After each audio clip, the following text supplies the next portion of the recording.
um desejo de usurpar o que Deus está me dando. E em mim, por insegurança, pode gerar um desejo de usurpar o que Deus está dando para ele.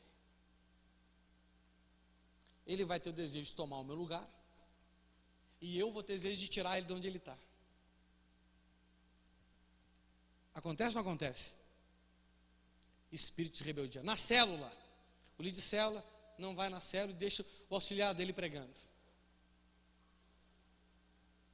Aí ele volta, todo mundo elogiando o auxiliar da célula. O auxiliar da célula acha, não, eu já estou melhor que esse líder aí, não preciso mais dele. E o líder, não vou deixar mais ele pregar nunca mais. Aquela célula que eu multiplicar com ele, corto. Você está entendendo? Tem os dois lados, nós temos que reconhecer essas coisas. Quando eu ouvi um elogio em relação ao pastor Marcos, eu tenho que entender que se eu for conduzido a querer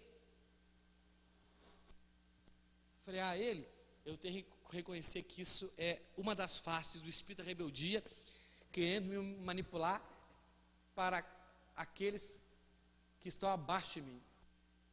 E se alguém me elogiar e eu achar que eu estou melhor que o missionário Palarone, eu tenho que reconhecer que isso é uma face do espírito da rebeldia. Você está me entendendo? Porque eu vou querer usurpar a posição que Deus deu ao meu líder. E eu vou querer usurpar a posição de autoridade que Deus deu ao meu liderado, porque o meu líder está numa posição de autoridade que Deus estabeleceu. Eu estou em posição de autoridade que Deus estabeleceu, mas ele, que é meu liderado, também está em uma posição de autoridade que Deus estabeleceu. Foi isso que aconteceu com Davi e Saul. As mulheres começaram a cantar. Saul matou os seus milhares, e Davi matou seus 10. Davi não caiu no engodo da face oculta do espírito da rebeldia. Nunca deixou de reconhecer Saul como rei. Mas Saul deixou de reconhecer a fidelidade do seu servo. E o espírito da rebeldia, ele te tira da onde Deus te colocou. Porque se ele te domina, Deus te tira de lá. Porque no momento que você cedeu o espírito da rebeldia, não importa se você é bom ou mal, Deus não está mais, você não está mais sob o controle de Deus. E Deus vai te tirar. Você está me entendendo? Deus vai te tirar de lá. E a primeira face é: eu sou igual ou maior que meu líder. Não a nível de capacidade, mas a nível de autoridade.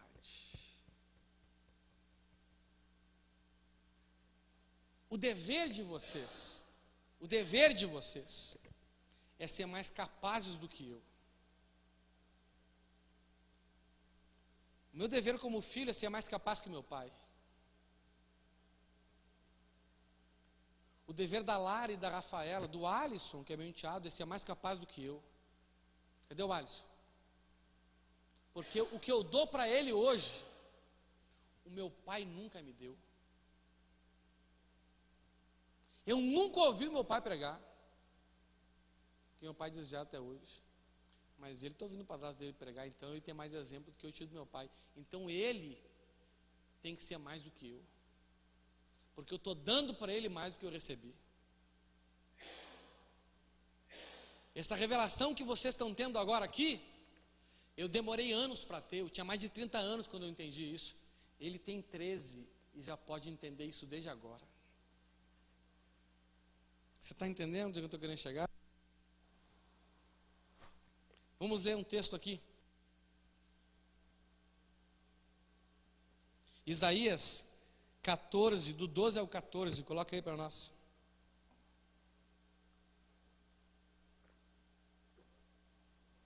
Se alguém puder trazer uma água para mim, eu fico grato.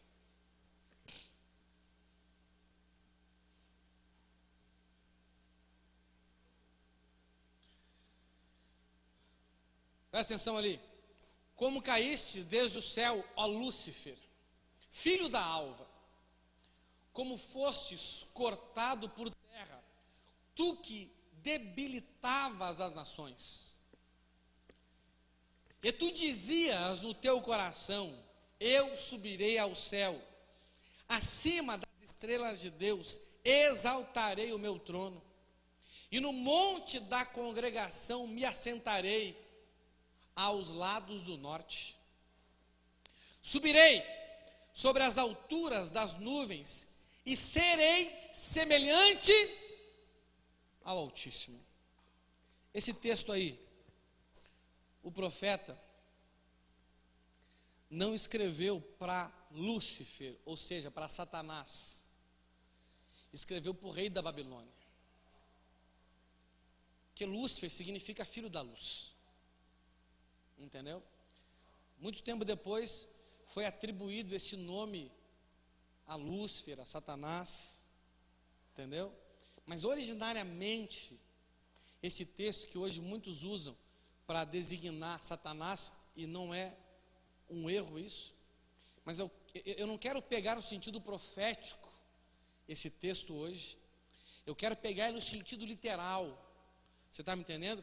Porque esse texto tem um sentido profético, mas esse texto tem um sentido literal. Eu quero pegar o sentido literal dele. Esse texto, ele foi escrito para o rei da Babilônia. Se a gente pegar na outra tradução bíblica, fala assim, ó, 12, né? Em vez de falar ali, ó, bota no 12 lá. Lúcifer, a palavra Lúcifer, aqui traduzido assim, ó, rei da Babilônia, brilhante estrela da manhã, que é filho da alva.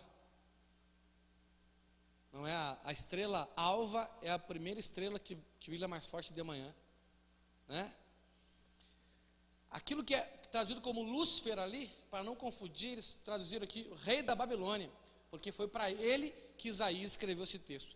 Foi especificamente para ele, direcionado a ele, naquele tempo, foi para ele. Num tempo profético, que é um tempo fora do tempo, é para Lúcifer. Você está entendendo isso? Amém? Rei da Babilônia, brilhante estrela da manhã, você caiu do céu. Você que dominava as nações, foi derrubado no chão. Antigamente, você pensava assim: subirei até o céu e me sentarei no meu trono, acima das estrelas de Deus, reinarei lá longe, no norte, no monte onde os deuses se reúnem. Subirei acima das nuvens mais altas e serei como o Deus Altíssimo.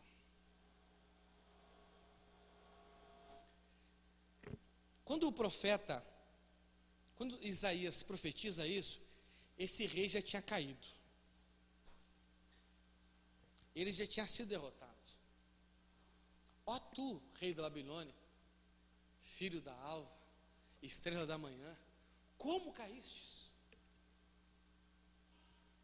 Aí ele revela, porque antigamente dizia assim. Aí, o que aconteceu? O rei da Babilônia, entenda, aquele império era o maior império, não é verdade?